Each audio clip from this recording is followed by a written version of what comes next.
तो एक बार फिर से आपका स्वागत है। हम बात कर रहे थे सूर्य और राहु की युति के बारे में। अगर आपके लगन चार्ट में अष्टम भाव में सूर्य और राहु की युति बन रही हो तो ये वीडियो आपको पूरा देखना चाहिए। साथ ही आप अगर मेरे चैनल पर नए हैं तो सब्सक्राइब अवश्य।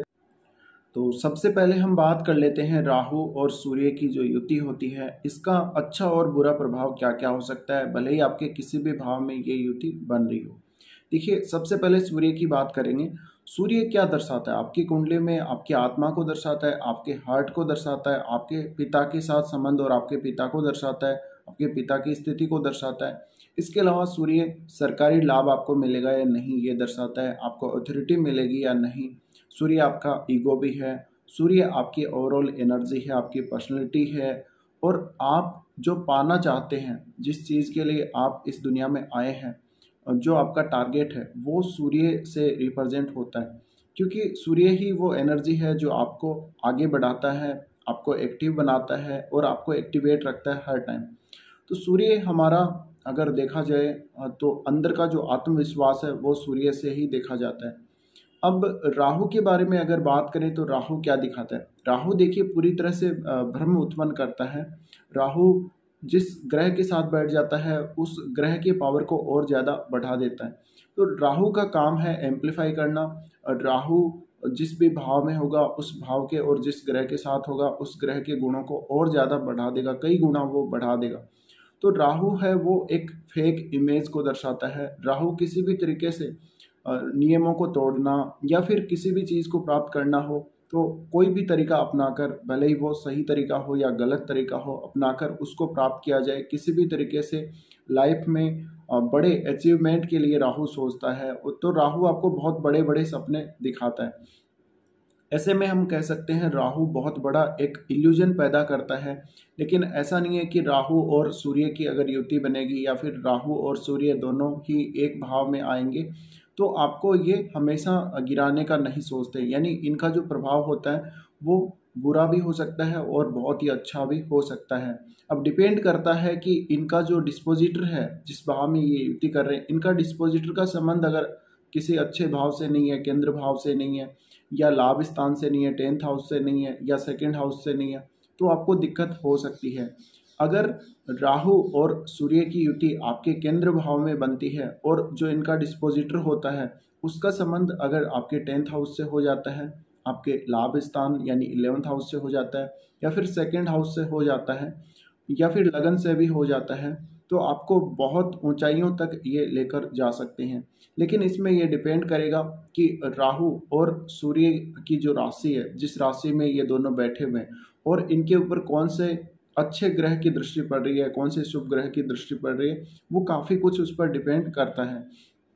लेकिन फिर भी ये देखा गया है अगर इनका नेगेटिव इफेक्ट देखा जाए राहु और सूर्य की युति का, तो फादर के साथ संबंध खराब होना, इसके अलावा आपके आत्मविश्वास में कई बार बहुत ज़्यादा वृद्धि हो जाना, कई बार बहुत ज़्यादा कमी आ जाना, आप हर बार भ्रम के शिकार हो जाएं, आपका टारगेट ऐसा हो जो बिल्कुल भी व्यवहारिक ना हो, यानी ऐसा आप सोचने लगें जो जीवन में आप प्राप्त कर ही नहीं सकते, जो पॉसिबल हो ही नहीं सकता। ऐसा जो स्थिति है वो राहु और सूर्य की युति से ही हमारे जीवन में क्रिएट होती है। इसके अलावा आप सोचते तो बहुत कुछ हैं लेकिन आप अचीव कुछ नहीं कर पाते, आप आगे नहीं बढ़ पाते, आप पूरी तरह से एक्टिव होकर यानी पॉजिटिविटी की तरफ नहीं बढ़ पाते। तो वो जो ईगो की जो प्रॉब्लम आपको आती है वो इसी युति की वजह से आती है।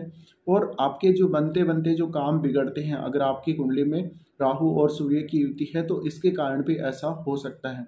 अब राहु और सूर्य की युति बन जाती है तो ये फादर के साथ संबंधों को बिगाड़ती है, फादर की हेल्थ को प्रॉब्लम करती है अगर अच्छी स्थिति में नहीं है तो।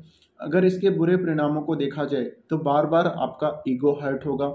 आप जो भी पद के लिए सोच रहे, जीवन में जो पोस्ट आप पाना चाहते हैं, जो आपका अचीवमेंट जो आप लेना चाहते हैं लाइफ में, वो आपको पूरी तरह से उसमें आपको संतुष्टि नहीं देगा अगर ये युति बन रही हो।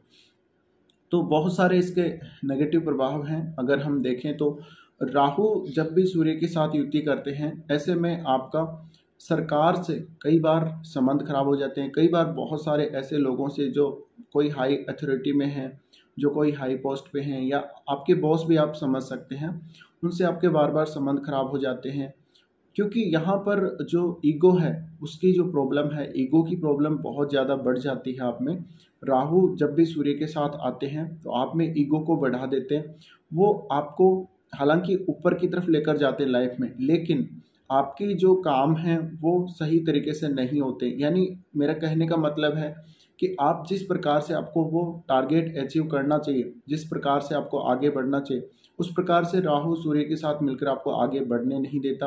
वो काफ़ी शॉर्टकट तरीकों के बारे में आपके दिमाग में विचार देता है, वो बहुत ज़्यादा भ्रम उत्पन्न करता है। इस वजह से आप जिस गति से चाहते हैं अपनी लाइफ में कोई भी टारगेट पाना या आप कुछ भी पाना चाहते हैं वो प्राप्त नहीं कर सकते। तो ऐसे में आप बार बार परेशान हो जाते हैं और आप अपने पथ से भ्रष्ट हो जाते हैं, यानी आप अपने मार्ग से हट जाते हैं और आपका जो ईगो है वो बहुत ज़्यादा हर्ट हो जाता है। तो इस वजह से आप अपनी मन पर ले लेते हैं बात को, अपने दिल पर ले लेते हैं और जो टारगेट आप सोचते हैं वो कभी भी आपको अचीव नहीं हो पाता, क्योंकि आप उस टारगेट के लिए सही तरीके से काम कर ही नहीं रहे होते हैं। तो ऐसे में देखिए, राहु और सूर्य की युति अगर किसी भी भाव में आपकी कुंडली में बनती है तो ऐसे में आपको समस्या आ सकती है अगर अच्छी स्थिति में नहीं है। अगर केंद्र भाव में ये युति बन रही है, यानी फर्स्ट हाउस, फोर्थ हाउस या फिर सेवन्थ हाउस या फिर आपके 10th हाउस में, तो ये आपके लिए कुछ हद तक बहुत ज़्यादा फेवरेबल हो सकती है। लेकिन अगर 7th हाउस में ये बन जाए तो 7th हाउस में भी ये मैरिड लाइफ में काफ़ी ज़्यादा डिस्टर्बेंस देती है। तो हर जो भाव है उसका अलग अलग प्रभाव पड़ता है राहु और सूर्य की युति होने का।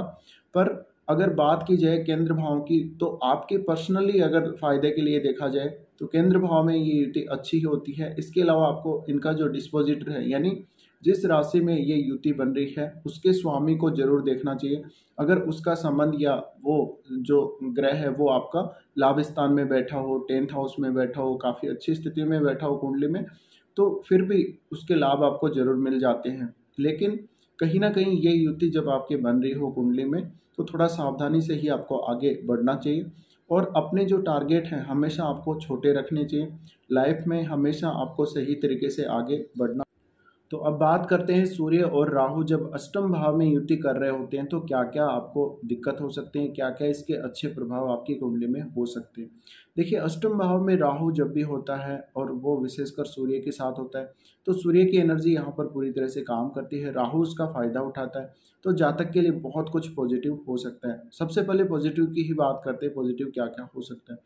ऐसे जातक के पास जो पावर है, जो दूसरों को पहचानने की जो क्षमता है या जो सेक्रेट काम जो करने की क्षमता है वो बहुत ज़्यादा होगी। ऐसे जातक सीआईडी वगैरह का काम बहुत अच्छे से कर सकते हैं। ये जांच पड़ताल करना और रिसर्च करना बहुत अच्छे से कर सकते हैं। इनको अकल्ट का बहुत अच्छा नॉलेज हो सकता है। मिस्टिक साइंसेज में इनकी बहुत ज़्यादा रुचि हो सकती है। इनको रिसर्च करने में बहुत ज़्यादा फ़ायदा भी हो सकता है। लाइफ में ये ऐसा व्यवसाय भी चुन सकते हैं जिसमें ये कोई बहुत ज़्यादा सेक्रेट काम करें, जिसमें जांच पड़ताल वाला, बहुत ज़्यादा सोचने समझने वाला, कोई गुड विद्या जैसा जो काम है, कुछ पहचानना हो, कुछ खोजना हो नया, ऐसा काम ये बहुत अच्छे से कर सकते हैं। अब यहाँ पर राहु है वो इनको अकल्ट में बहुत ज़्यादा रुचि देता है। इनको वो इंट्यूशन पावर काफ़ी ज़्यादा अच्छी दे देता है। तो ऐसे जातक हैं वो काफ़ी फ़ायदा उठा सकते हैं। वो आने वाली जो घटनाएं हैं जीवन की, किसी भी व्यक्ति के जीवन की हो भले ही, वो अच्छे से पहचान सकते हैं और वो खुद के जीवन के बारे में जो अनुभव हैं, जो पहले के अनुभव हैं और जो फ्यूचर के अनुभव हो, उनको वो पहले ही प्राप्त कर सकते हैं समय से पहले। लेकिन जातक की कुंडली ओवरऑल जिस पे ये डिपेंड करता है कि जातक कितना इसका फ़ायदा ले पाएगा, कितना इसका वो नुकसान भी उठा पाएगा। ऐसे में देखिए, राहु और सूर्य जब भी अष्टम में युति कर रहे होते हैं तो जातक को कुछ ना कुछ ऐसी समस्याएं भी कई बार आ जाती हैं।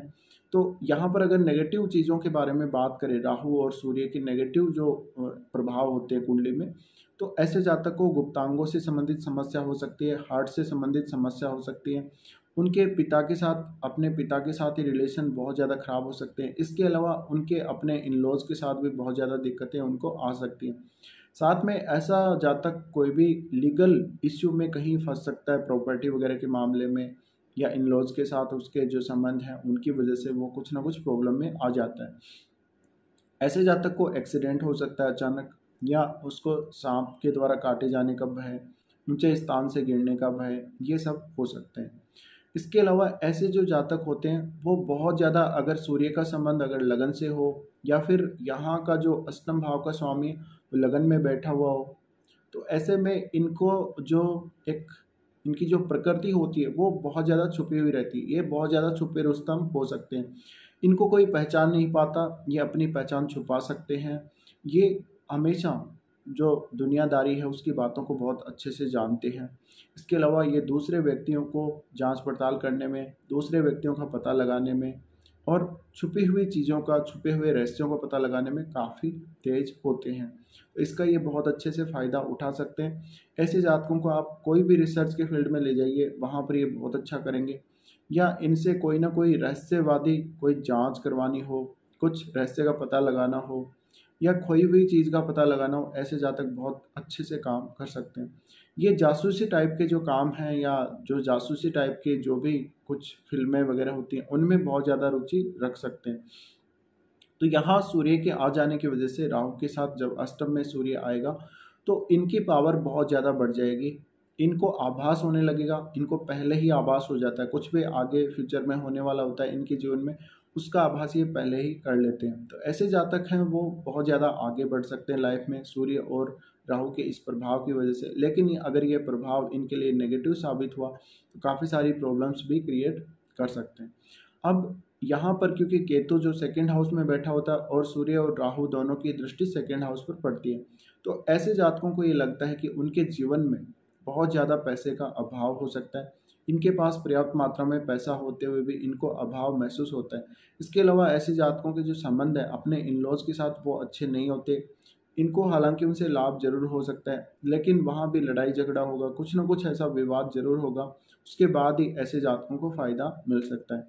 तो राहु और सूर्य की युति जिनके भी अष्टम भाव में बन रही हो, वो काफ़ी कुछ अच्छा कर सकते हैं। वो सेक्रेट फील्ड्स में बहुत अच्छा कर सकते हैं।